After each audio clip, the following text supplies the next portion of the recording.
Hi everyone, it's Jessica. Welcome back to my channel. Today I have pulled out some projects that I set aside that are new patterns, and I want to get these worked on and finalized so that I can share them with you. So today we're just having a little chat while I'm working. Let's get started. Things have been really busy in the background, behind the scenes, the things that you don't see when you watch my videos. And I haven't gotten to work on new patterns much because of it. Now, I have 4 new patterns on the go right now. 3 of them are quilts, and 1 of them is like a set of bags. And they have been set aside forever. But I am finally picking one back up. And I hope to finalize this, in the next 2 weeks, like the beginning of December. I hope. I hope. I don't know if I will manage it, but I'm going to try. These are little bits from it, but it's not going to tell you too much about the quilt. Now, I wrote this pattern originally in 2018, and it's just sat on my computer for a while. And then about 5 years ago, I made a sample, and then it never went anywhere from there. I, moved on to something else or set it aside or whatever. So I finally resurrected this, started making a new sample. Have the pattern drafted out. And this is a hard pattern for me to write, not because it's difficult, but the illustrations that go with it were tricky to get them right for whatever reason. I don't know. It's more difficult than any other quilt that I've done. And so I'm really close to finishing the sample, and I'm going to be sewing on that today. And then I also pulled out the fabric that I have had sitting here. I designed this other quilt, gosh, it had to be 8 years ago. I made the pattern for a blog tour once, and ever since then I have been meaning to write it, but I haven't. So I modified it slightly since that blog tour, and I chose this fabric to make it with. This is one of the Chelsea Gardens by Moda, and they have come out with multiple of those. There's one coming out soon, like within the next year, but this is the iteration that was before that. So I have been saving them. In this quilt, it uses prints, and then I'm also choosing to use 2 solids to go with it. So I bought coordinating solids. I have them here waiting to be used with this, and I am going to, once I have the bottom one finished, this Christmas sample, I am going to tackle this one. And this uses either templates or foundation paper piecing. The pattern will have both, so you'll get to choose. I will definitely do a video tutorial on how to do it. I know a lot of people are nervous about templates, but they're so easy to use. It really doesn't have to be a big deal. It's a little bit of more of a hassle to cut, right? Because you can't use a ruler and just simply use the measurements on your ruler. You have to follow the pieces of the template, but really it's not difficult at all. So I will have a tutorial, but I just wanted to show you how pretty these floral fabrics are. I can't wait to use them in a quilt. And the solids that I picked to use this, let me see if I have them. These are the 2 that I used, and this shop that I got them from, they label them, and I love that because I hate buying solids and then not having them labeled, especially like this would have been easy, right? I would have known which one was Harvest Gold and which one was Pond if I just looked at my receipt to remember the names. But when I'm buying similar colors, it drives me nuts when solids aren't labeled because it's really hard to match them yourself. So this one I think I got from Etsy, and I think the store was called Pear Tree. And my order was really good. I got some Christmas fabrics with it, but these are the 2 that Moda recommended that they coordinate. Like, you can see how nice that looks together. And this Harvest Gold is basically a match for the gold that's in this one. So really excited to work with these. I have to just push myself forward. Things, like I said, have been so busy, mostly designing fabric and doing all the work that comes with that. So that should be exciting you, knowing that there's more coming after the bright side, because it excites me. And now the holidays are coming up, so that makes things very busy. So I'm hoping to be able to get these finished soon. Whenever I do have this pattern ready, I have a baby version that I'm planning to make. And I'll do that and share a tutorial on how to make some of the quilt. It's really not difficult at all, but I do think a video will probably help. It typically seems that people like to see videos on something they're going to make because it just like assures you that you're doing it right. Even I feel that way with bags or something. If it's something I'm not familiar with, I like to see it first to just have an idea of what I need to do so I don't mess it up. And so I'm planning to do a video then. And I can't really show you the whole pattern. I typically like to wait till I have it ready for sale before I show it. But I am piecing these squares together because it has a pieced border. So when I need long pieces, I often do this kind of chain piecing work. So for example, let's say I need 60 squares, right?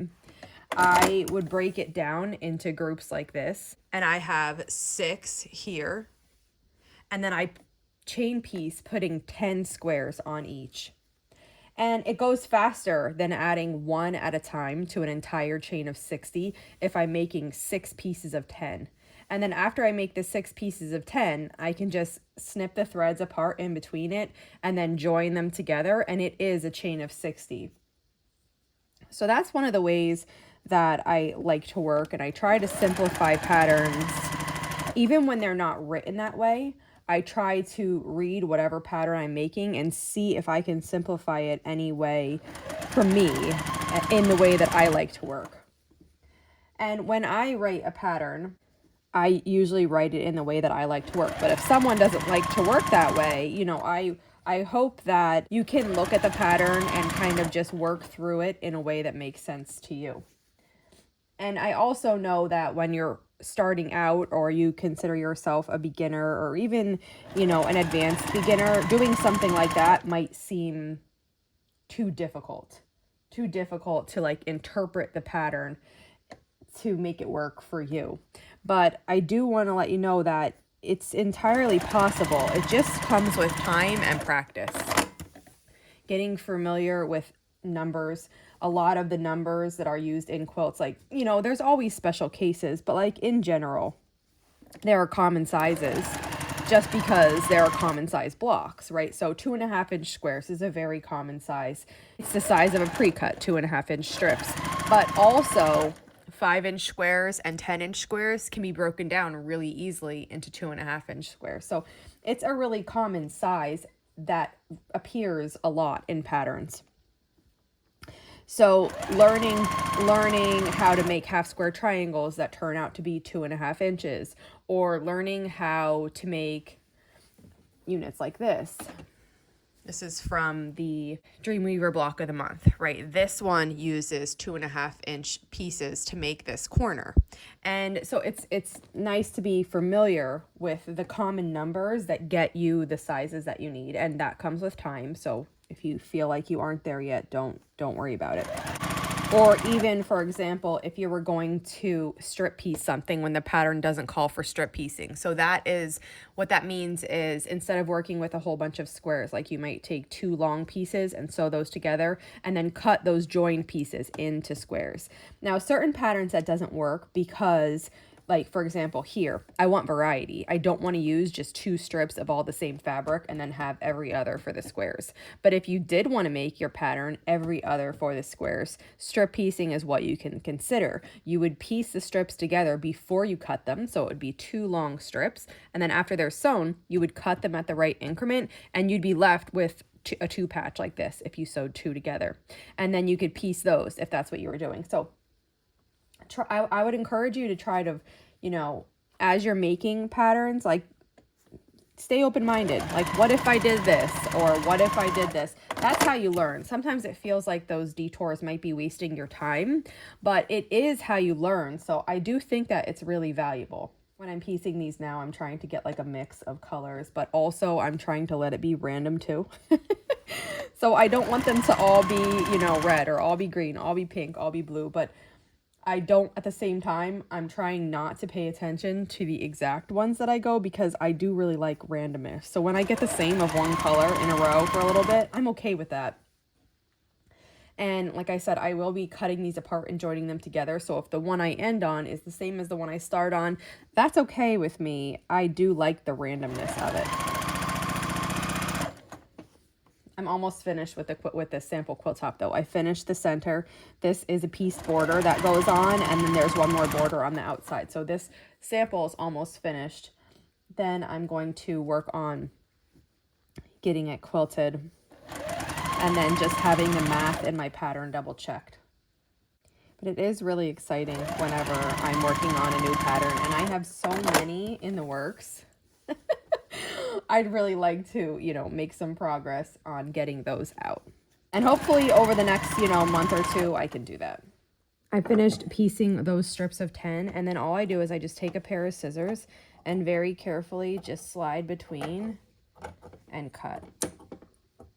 And this, you know, would work anytime that you're working with squares and you need a big long piece, or if you're doing like a postage stamp quilt, they could be any size, and you could piece little rows like this and then cut them apart and sew them together. And it seems like it would be hard because you're worried about cutting the fabric, but it's actually not hard. And then I would just take one of the strips of 10, I join the next one to it. Sometimes I backstitch here, sometimes I don't. I'm going to be putting this on right away. If I wasn't, I would probably do a backstitch because I might be worried that over time or handling that they would come out. But here, since I'm working with it right away, they won't. And then I have this big long strip that was really quick to piece because I did it in these groups of 10 instead of working one at a time. So while you don't have this pattern yet in your hands, I hope that you can just take this technique and apply it to any types of piecing that you're already working on. That's it for today. I will definitely keep you posted on these patterns. I will share here more about them as soon as they're ready, and you might even see them more here as I work on them. If you have any questions, just let me know, and if not, I'll see you back here soon. Thanks for following along.